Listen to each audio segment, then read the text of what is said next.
if you don't continue chemo, you probably have 3 weeks left.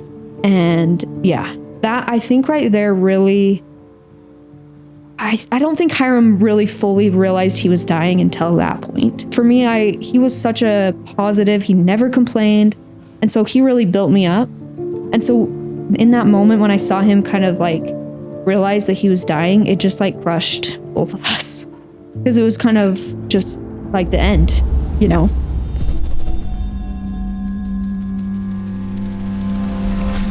Hey everybody, it's me, Shay. Welcome to Grief Witnessed, where we remember, where we tell the stories, and where grief is allowed to exist without fixing it. Okay, welcome everybody. I am here with another one of my widow friends, Sophie, and we're just going to talk today and hear her story. Welcome, Sophie. Hi, thank you for having me. Yeah. Just tell us, what's your husband's name? When did he pass? And just a little bit about him. Okay. My husband, his name is Hyrum. He passed in February of this year, or not this year anymore, 2025. Yeah. Crazy. And yeah, it's been a wild ride. It's crazy. It's 2026. Yeah. Okay. So we're coming up on a year. Mm-hmm. Yep. In February, it'll be a year. Okay. How are you feeling about that? Not great. Yeah. It's crazy that it's been a year, like almost a year. I think that's the hardest part is like the time when I last saw Hyrum on Earth is I'm like, I can't believe it's been a year. Yeah. Like, just has it gone by fast, slow? I feel like it's been a time warp. Like some days are fast, some days are slow. Some months feel like 6 months. Some months feel like a day. Just kind of all over the place, I feel like. Yeah. How did you and Hyrum meet? So me and Hyrum. Love story. Yes. I love this story. My favorite story. Me and Hyrum met in high school. We were good friends for most of our high school. Our senior year, we started to get closer. We had a good friend. There was 3 of us. We were kind of like 3 musketeers. So we were always hanging out. But one of them was in a play, and so he was gone a lot. And so it was just me and Hyrum. And so we just started to, hang out more individually, and I started catching feelings first. Took a minute for Hyrum, and which very fits Hyrum. He's very slow at things, like very slow moving at things, cautious and stuff. We just started to like each other and started dating. Wait, you skipped what about the first kiss and how did dating come about? Yes. So I first expressed my feelings to him, and he was like, I'm not really interested. So I backed off. Yeah. And I was terrified because I had such a good bond with those 2 friends that I was like, I don't want to ruin this, but I also can't hold these feelings back. Yeah. So I was like, okay, that's fine. We'll just be friends. Don't worry about it. And then a couple months later, he kind of started to catch feelings too. We kind of talked about it. We kind of had a date, and for me, I'm such a planner that we had to literally plan our first kiss. It was like, okay, today's the date. You're going to kiss me. Okay. Which is I'm like, oh dear. He probably was like, whatever, but he went along with it. And we were at his house watching Power Rangers, and and his brother was sitting right next to me, which I'm like, why would you kiss me when your brother's right there? He kissed you while his brother was he just leans over and kisses me, and I was just like, oh. And I had to go home that night, or when I went home that night, I walked in and I just was smiling ear to ear, and my mom's like, he kissed you, didn't he? I'm like, yes. Love that feeling. Yeah, it was great. It was fun. And I think it felt very just comfortable just because we were friends before. I was 18 at the time, and I had never kissed someone. So I was nervous about that too, but it just felt very comfortable and natural. Were you guys out of high school yet? We were 2020 graduates, so we were. Oh, you're young. Yeah. You're young. Yep. I'm 24. 24. Okay. Yep. So with it being COVID, we were in high school, but it was not in school. Yeah. We were just online or whatever. So it basically felt like we were free from high school, which was kind of awesome. Yeah, that is kind of awesome. Once kind of we graduated and We were inseparable. The friend that we were always hanging out with, he got a girlfriend, and we all four just hung out constantly. And then Hyrum Hyrum went on a mission, decided to go on a LDS mission. He went to, because it was COVID, he went to Florida first for a year, and then Argentina for almost a year. Okay. And we honestly didn't talk much on his mission. I'm surprised. Yes. Wow. He kind of took a step back. He was like, I want to date other girls when I get home. And that kind of frustrated me. I was like, I'm not interested. Like, I don't want to compete. Not interested. So I kind of just was like, hey, we're done. So I didn't write to him for most of his mission. Okay. And it was honestly good for me. I think if I would have continued writing him, I would have not pursued other people, and I got to date other guys, and I really grew as a person. Mm-hmm. So it was really good for us to be away from each other. And then about 40 days before Hyrum was coming home, I was pretty nervous because I was like, I know I'm going to see him. Like, we were good friends. I just wasn't really interested in seeing him, to be honest. And I got a text from our good friend. He was like, oh, Hyrum's coming home early from his mission. And at first I was like, dang, like, I do not want that to happen. But then he was like, kind of escalated. He's like, no, he hurt his back. And I'm like, oh dear, that's awful. And then it escalated to, he might die. And I was like, what's happening? Yeah. So I was getting all these little bits and pieces of what was happening. And so I just kind of was like, I need more info. Like, you can't just say he's going to die. And so it took a few days to kind of figure out what was happening, but he had been diagnosed with cancer. On the mission? On the mission, yeah. In Argentina? Well, so it's kind of a long story, which I will tell. I'll tell that now, I guess. Okay. Yeah, it works. So Hyrum was in Argentina, and his back had been hurting him for like 6 months, and he had a cough and stuff. And he went to the doctor a few times, and they just kept saying like, oh, it's drink more water, it's asthma, it's whatever, Didn't really think much of it. And so during like about a few days before he ended up coming home, he was playing soccer and hurt his back really bad.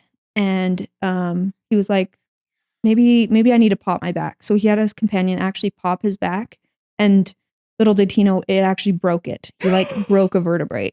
Yeah. So oh my gosh. Yeah, snap, like it was like completely gone, the vertebrae. And he was in so much pain. He's like, I was crawling. Oh. He still had to like go out, and like, he's like, the buses in Argentina were horrible. They're just super rickety. And he was like in so much pain. Anyway, I'm like, oh. Anyway, so he went to the doctor. They're like, oh, it's just like a muscle thing. So they gave him a muscle shot. I don't know exactly. Went home, didn't help. They had taken scans and stuff, but didn't really see anything, supposedly. Yeah, I know. A little sketchy. Yeah, I was like, oh dear. Back. Okay. Yeah. Mm-hmm. Yeah. And then the next day, he got a call from his mission leader. Yeah. Yeah. And was like, hey, can we come visit you? And he's like, yeah, sure. And they walk in, and it's the mission leader and his wife. And he's like, that's weird. Like, that doesn't usually happen. And they sat down, and they're like, Hyrum, you have cancer. Holy. I have goosebumps. Wow. Yeah. Most likely. Like, they didn't have a for sure thing, but they're like, they found a mass. We need to get you on a first flight, like the first flight out of here. So they flew him home. He was so sick. Like, if he would have not have left when he did, he would have died like 2 weeks later. His calcium, like, because his bones were breaking down, his calcium was like through the roof. Like, he just was not in good shape. Luckily the doctors stabilized him. They at this point, me and him were not talking. So this was all before we had reconnected. Yeah. Anyway, so he was in the hospital for a couple months fully. And I probably was told what was going on a week or two after he was home. Well, it was probably a week. Probably wasn't that long. But and I just remember thinking like, oh, like I have to see him. Like he was my such good friend. I don't really care about what happened between us. Like I need to go see him. And so I was harassing his parents, like, when can I see him? When can I, like, what's happening? And they're like, well, give him a minute. I think Hyrum was very much, I actually didn't know this at the time, but he had told everyone in his family, like, don't tell Sophie. She loves Fault in Our Stars. She loves those movies. Oh, no. She's going to be all for this. Oh, no. Like, I didn't know that. What does that mean? I know. I'm like, what? I didn't learn that until he had already passed away. His brother-in-law told me that. Yeah. Okay. So I was like, oh, how funny. Because it's true. I really do love those movies. But I'm like, I wasn't going to be like, yeah, let's get married. You know, that's definitely what I had in mind at the beginning.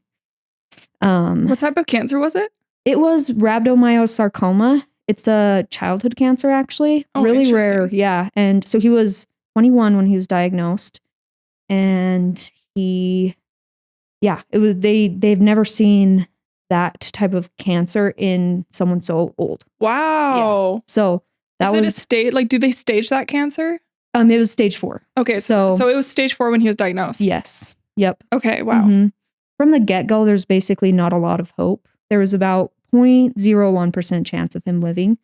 So they wanted to just stabilize it and just keep it from growing. He was given 8 months to 24 months. And he actually surpassed the 24 months. So that was great. How long did he live for? He lived after diagnosis about 2 years and a couple months. Okay. All he wanted, he was like, I want to beat, he was very stubborn. He wanted to beat whatever they gave him. The odds. Yes. Sounds like Tanner. Yep. That's how Tanner is too. Yeah. Uh-huh. Okay. So tell me, how did you guys like reconnect and start dating again? Tell me that story. Yeah. So I got in contact with his parents and I asked if I could come up to the hospital. They got the okay from Hyrum. I ended up going with our good friend who was dating our other good friend who was on a mission.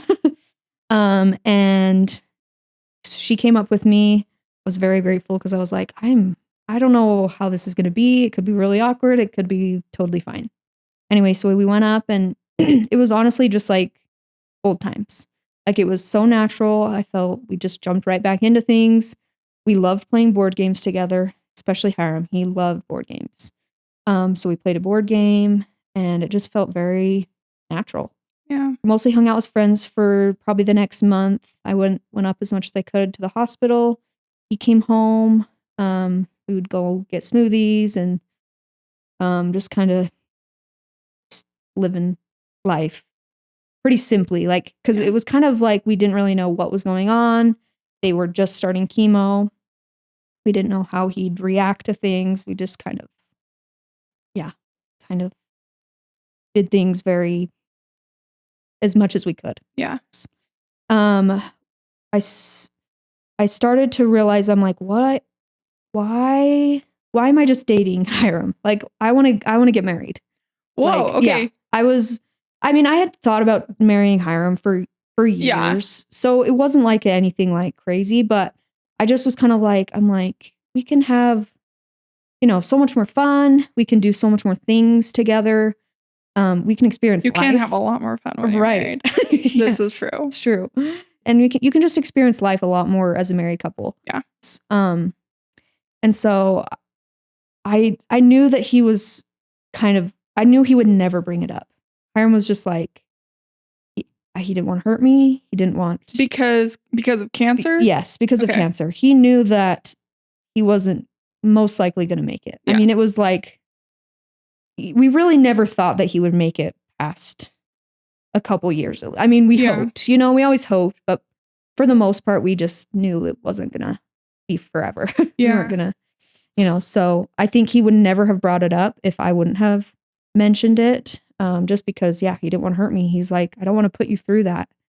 And that was so thoughtful of him. But I'm like, Hyrum, I don't care. Like, I want to be with you. Like, okay, I'm going to cry. Yeah. And it's funny because people are like, wow, that's a huge decision. Like, and it really wasn't that big of a decision for me. I was already in love and it felt I had grown up watching those movies, and I felt like that was my purpose in life, Oh, wow. to take care of someone and to. Yeah. I like, respectfully, I want to ask you a question. Like, how did you come to that decision knowing that Hyrum was going to die? Because, like, you know, like Tanner and I, we were already married when he was diagnosed. Mhm. And so, you know, loyalty, death do you part, stuff like Right. that, you know, Mhm. staying fully committed. But you didn't have to choose that life. Right. And so I'm curious, like, tell me about that decision process. And Mhm. because that's no small decision. Yeah. I mean, I prayed a lot about it for sure. Okay. But I think the biggest thing was I'm very service oriented, and I love to help people. And I was like, I feel like this is my call. Like, I feel like it was my calling to take care of someone and to be, I don't know, just help them and get through this. And so it just felt very natural for me to be like, yeah, I want to marry you. It really wasn't like anything grand or like, I want to marry you. I want to take care of you. Yeah, it was. Yeah, it was really just this. I feel like this is my calling, and I loved Hyrum. I love Hyrum still. Yeah. I always will, and so I just, it really wasn't a hard decision, which is crazy to me to say that because it does seem like a hard decision, but for me it wasn't. And I think that's why I knew it was the right decision, is because it was just easy. Yeah. To be like, I want to do this. I got the chills. Yeah, it really illustrates the in sickness and in health part of marriage. Yeah. What were the 2 years and a couple months like for you as a caregiver? He was very healthy for most of it. Really? Yeah. Okay. He really didn't go downhill until like a month before he passed away. Okay. So we were so lucky. But he was playing pickleball. What? We were, and he was beating people. Like, it wasn't like he was just, he was very, I don't know. He was just very able to deal with the chemo, and it didn't take a toll on him like we thought it would. And some days were harder. And there was like a year into our marriage, he was complaining about really bad headaches, and they found a brain tumor. And but they removed that. It was very smooth process. Like, they removed it. He was out of the hospital in like 2 days after, and jumped right back up. So we're like, oh, that's great. And it was also on our wedding anniversary that he got this tumor removed. So I felt like happy anniversary. Yeah, every like big thing that happened, or like we came back with bad news from scans, or we got a brain tumor removed, it was always on a holiday or anniversary or something. Always felt, I'm like, why? Yeah. Anyway, but yeah, for the most part, he was very healthy. And so we really got to live as big as we could. Yeah. And that's kind of my mantra, is live boldly. I like that. The movie Me Before You, it says that. And I've always loved that. And then when Hyrum was diagnosed and everything, I'm like, this is so true. Live boldly, like, we had to live as big as we could. Our marriage was very different than most people's. Yeah. What do you mean by that? I mean, with knowing that he's going to pass away, we rarely fought. Like, it was just very unconventional. Yeah. Just because we knew that life is short. It's not going to be the same. And it's not worth getting into fights and whatever, So we really did just live as big as we could. We went on vacations as much as possible. We were with family a ton. Hyrum was like, family was number one for him, and it is for me too. He really taught me, like, your family is number one. Like, they're there for you. And so, so we really just, lived big. So he died in February 2025, the Christmas before. I think we all knew things were kind of coming to a close. Like, I think we all kind of felt like this could be the last Christmas. And I was like, I do not want to believe that. Of course you don't want to, especially we had 2 years together, almost 2 years together. So it was like, maybe we can just keep living like I could live like this forever. I'd be fine going to chemo treatments and stuff forever if I had to. But I think we all felt it. His family, I knew, felt it. And so we kind of just made Christmas as meaningful as we could. And then the day after, he was supposed to have chemo, but his count his counts were very low and couldn't do it. So he ended up getting a blood transfusion. And after that, things just went downhill. Like I think in the middle of January, he was so sick. He couldn't eat anything. He went to the emergency room a few times. So we went back up to the hospital, which the hospital, they were amazing. We had an amazing oncologist. Where were you guys at? We were at Huntsman. You're at the Huntsman. And they were, I mean, to this day, I'm like, I love Huntsman. I could go up and visit. Like, yeah, they took such great care of us. It felt almost more like a hotel for me, which I'm sure Hyrum didn't feel that way at all. Their rooms are like, they're big. Yeah. The staff is amazing. Service. Yes. Yeah. It was just it's really an amazing place. It really is. And doesn't feel like a hospital. Like, we went to other hospitals. I'm like, this sucks. Like, these are hospitals. Like, Huntsman is not. Yeah. It's just different. Yeah. So, and I'm sure Hyrum he loved the people, but he did not want to be at the hospital, obviously. And anyway, so we went up to Huntsman, and he had a liter. One of his lungs was full of fluid. They drained it. It was like a liter of fluid. And our oncologist came in and basically said, and we had been talking about not doing chemo anymore. It wasn't working much, and so we figured things were going downhill, I guess. And so our oncologist came in, and she just said, if you don't continue chemo, you probably have 3 weeks left. And that, I think right there really, I don't think Hyrum really fully realized he was dying until that point. And for me, he was such a positive, he never complained. And so he really built me up. And so in that moment, when I saw him kind of like realize that he was dying, it just like crushed both of us, because it was kind of just like the end, you know? And I think we always knew that time would catch up to us. But I think you really don't think about it until it's like hitting you in the face. Yeah. Like, okay. So, we talked about it for a minute, and Hyram's like, I can't do chemo anymore. So this is just what we're going to do. Yeah. At some point it feels like it does a lot more harm than good. Mm-hmm, for sure. And during that year and a half or whatever, chemo had worked great. And we were like, we'll continue this until it's taking away your living, So we went home, and luckily we lived right across the street from his older sister, and she was amazing. She's still amazing. Hyrum was really connected to her. She was like a mom to Hyrum, I think. And it was so great for us to be right across the street from her. So for those 3 weeks, we just were together. We all were together. And those 3 weeks probably mean more to me than any of the time I had with Hyrum, just because we were all so close together. And there's something about when someone's dying, you forget about everything. You forget about the world. Nothing matters except for the people that are around you. Yeah.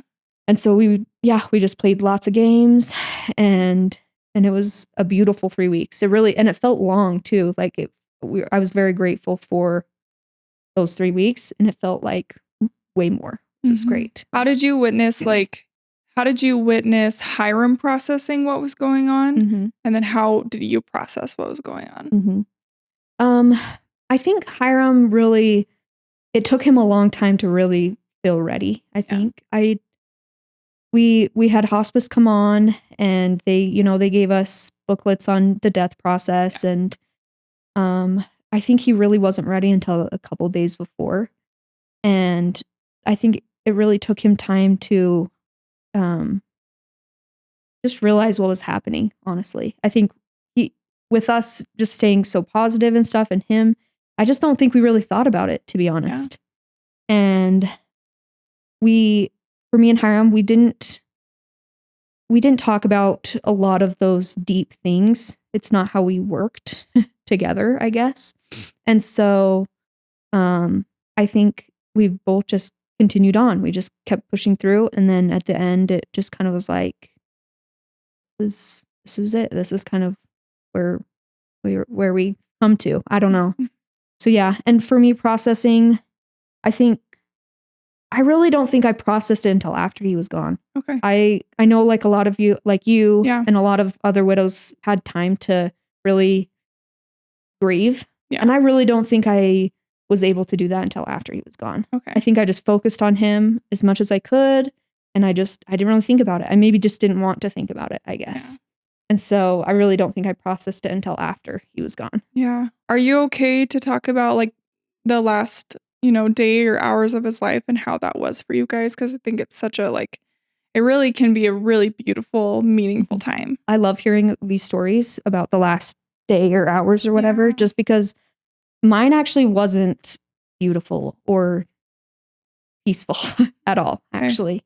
The week before, I don't know if it was the spirit. I don't know how I knew this, but I knew Hyrum's last day on earth would be the 21st. Okay. I knew that. Goosebumps. Okay. Yeah.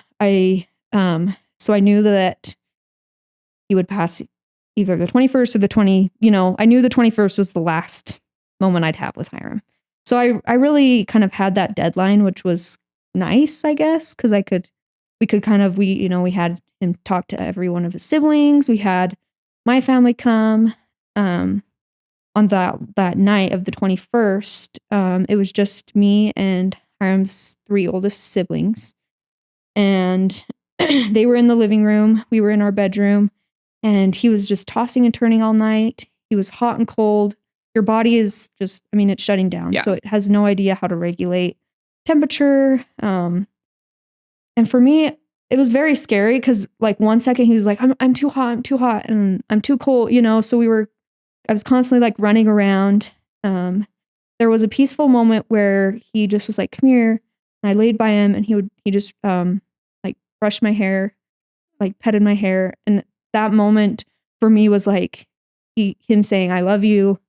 And this is probably it, like we didn't really have to say it with words, but that moment will forever be with me, in that he took that time, the time that, he's suffering, to make me comfortable and to comfort me. After that, he kind of went into the active death process. Dying, yeah. Yes.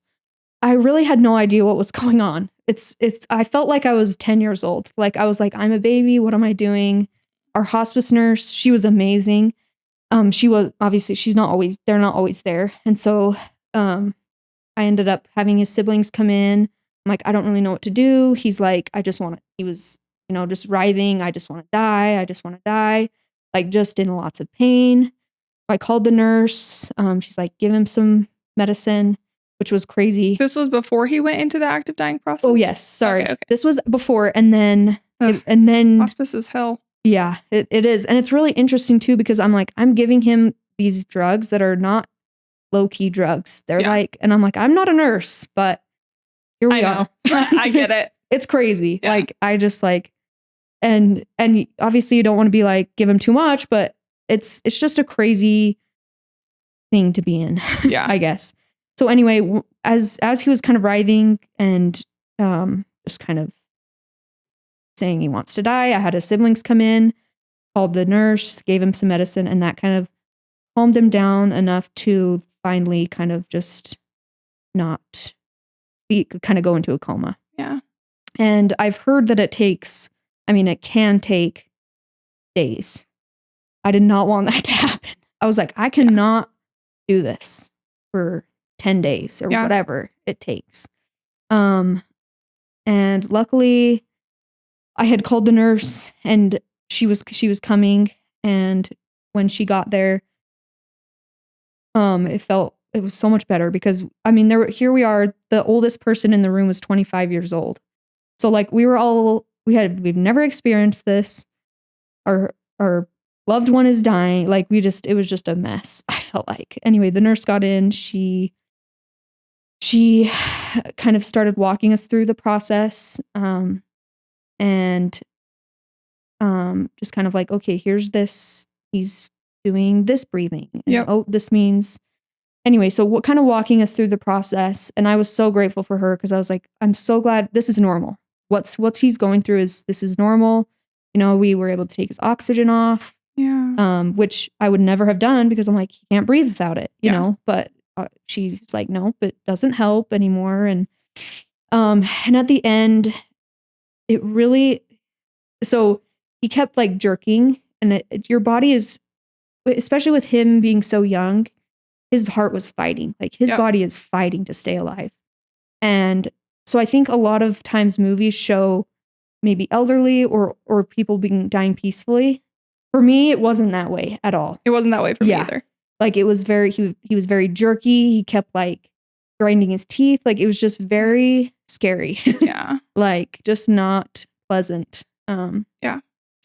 And at one point I was just like, please God, please take him. Like, don't let him suffer anymore. Don't let us suffer anymore. Just take him. And probably 15 minutes later, he had taken his last breath. And that last breath was terrifying for me. Like it just, I mean, yeah, I just almost can't even put it into words because it was just awful. And to see Hyrum gone like that, it's just not something anyone should go through. Yeah. No one should see their loved one or spouse or anyone die. Yeah, but especially in being, that young, I just was like, I feel like I'm 10. Like I feel so small and little. Like, anyway. And so that day was very much a blur. The funeral home came and took him away, and it was just, that was the hardest part for me, is watching them take his body away. Yeah. You have a really weird experience though. I do. So the funeral home, they did a great job. Okay. But so Hyrum was very much like, I want it cheap as possible. Like, I don't want you spending any money, like, which is hard to do for food. Like, cost a bunch expensive. of money anyway. But anyway, he's like, I want it cheap as possible. So I'm like, okay. Like, so we went with the funeral home that was the cheapest. And they were carrying him out. So when they came, it was just this kind of little man and this little woman. And I was like, you're carrying my husband out? Hyrum is 6 foot. Like, he's a big man. Yeah. I'm just like, oh dear. I'm like, okay, you know what? You've done this before, I guess. So they, get him and they're like pulling him out. My apartment is tiny. Like, there's not a lot of like moving room. Anyway, they bump his head against the wall, and I'm just like, oh my gosh. My mom is losing her mind. Like, I feel like this affected my mom more. I think I was so far gone by that point. I was just like, whatever. Like, anyway, and my brother was there too, and he was just like, what is happening? What did the mortuary people do? I don't even remember. I'm sure they were like, oh, sorry, I don't remember. I'll have to ask my mom that. That's something that I don't. Yeah, because I mean, well, when you shared that story with our like trauma candy bowl, people were, they're like, they did what? Yeah. And it didn't really like come to me that it was crazy until after. Yeah. And I know they ended up hitting his feet too. Anyway, it was kind of a hot mess. And I'm like, well, Hyrum, this is what you get for getting the cheapest thing possible. I'm like, this is all you, bud. Like, I would have gotten you top notch, but anyway, so I had to laugh because I'm like, Hyrum wanted this. This is what Hyrum wanted. Yeah. So anyway, and I don't know. Yeah, it was very hard for them to take him, especially because it's like, this is my husband. Like, I've taken care of him for 2 years, like I've been with him. I'm like, I don't want my husband to be taken. Yeah. But anyway, so that was hard. I think him taking his last breath was my hardest part for me. Okay. But why does it have to be so hard to die? I know. That's what I'm like. I hate that the movies show it so peacefully. Because I'm like, that is not how it is at all. Like, it's just, and why does it have to be hard to die? It's so true. Yeah. Because it should be easy because it already sucks. Amen to that. Yeah. Like Tanner's active dying phase, I don't know if hospice told you, I'm sure they did, but they told us active dying takes hours to days. Mm-hmm. Yeah. And his active dying phase was 5 minutes. Yeah. Hyrum's was very quick too. Yeah. It wasn't that 15 short, minutes you said, right? It was, something very short. Like, really. So, anyways, but. Which I'm grateful for. Yeah. But also, I mean, I don't know. Yeah. I don't know. So what has your grieving process looked like after? Yeah. I jumped into therapy right after. Good. I just felt like I needed someone to talk to that was not in my family, or I just needed someone neutral to talk to. I think that really helped me. I think grief is so weird because some days it's a roller coaster. Yeah. It has its up and downs. I really thought when I first lost Hiram, I really thought it would get better. It's like an uphill. That's not the case at all. Like I thought by like month 2 or 3, I'm like, okay, I'm okay. But it's just like maybe month 1 is good and month 3 sucks and month 6 is better. And then 8, you're back to square one. It's just all over the place. I've definitely been able to express myself more. I used to never cry, and now it's very normal for me to cry, which is, I think, good. I'm so proud of you. Yeah, to let myself just cry. Yeah. And I think it has shown my family that it's okay to feel emotion. Yeah. We're very much just very keep to ourselves. And I think it's been very good for us to experience emotion. I think. My little sister was also diagnosed with an eating disorder a couple months after Hiram. And I think that also helped kind of us to understand each other. And, we were all going through really hard things, and we could kind of open up to each other in a way more than we could have without losing Hiram and having this eating disorder above our heads. So I think, life goes on. How are you living boldly for him now? Yeah. The biggest thing for me right now is just getting through the days. Okay. I'm like, that's pretty bold of me to keep going. Yeah. I just sometimes I'm like, I don't want to get out of bed, but I'm like, I know Hiram wants me to keep going and to keep living. I've been able to kind of share my grief through social media, and that's been awesome. I feel like that's been very healing for me, to kind of be able to open up more about that and learn more about myself too. Yeah, ditto. Yes.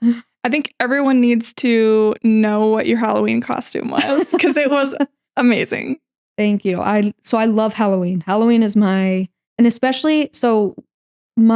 biggest, I used to hate horror, but once I lost Hiram, I was kind of like, this horror thing feels good. Like I loved horror movies, and I still like them. Yeah. But there was just like 6 months where I was just like, yeah, take me. Like this life is way better than mine. I'm like, come after me, Ghostface. Like, I don't know. Like, I just enjoyed that adrenaline, I guess. And it just felt better than my life, I guess.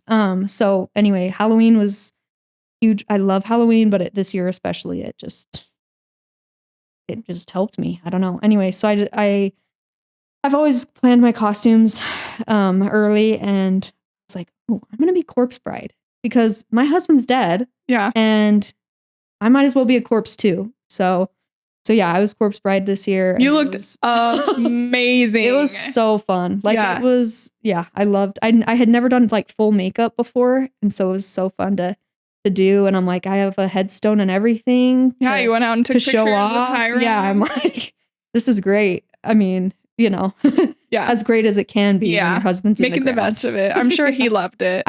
That's what I thought. I'm like, this is great for him. He's getting laughs. I'm getting laughs. Yeah. This is perfect. So I love that. It was very fun. 2-part question. 1, what are your favorite things about Hyrum?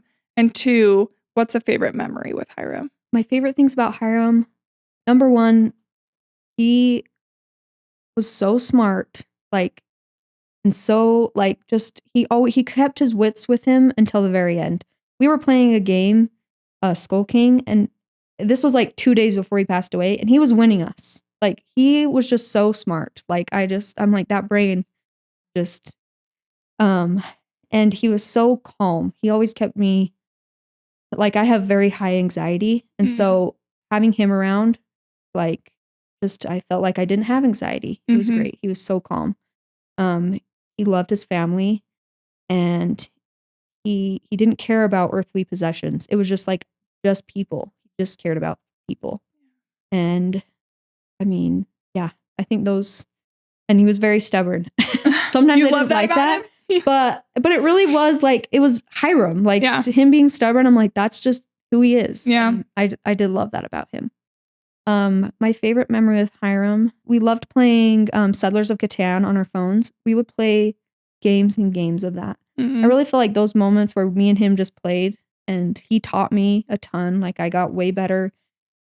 Those little moments I think just were my favorite because they were just simple and we could just be together. And yeah, we just would play endless games and it was my favorite. And that's, yeah. I mean, there's so many memories I could share, but that one is, all those ones are great. And yeah. I love that. I love that you guys were able to be so intentional and live boldly with the time that you guys had together. So thank you for sharing your story and Hyrum's story with us. Thank you. Thank you for letting me.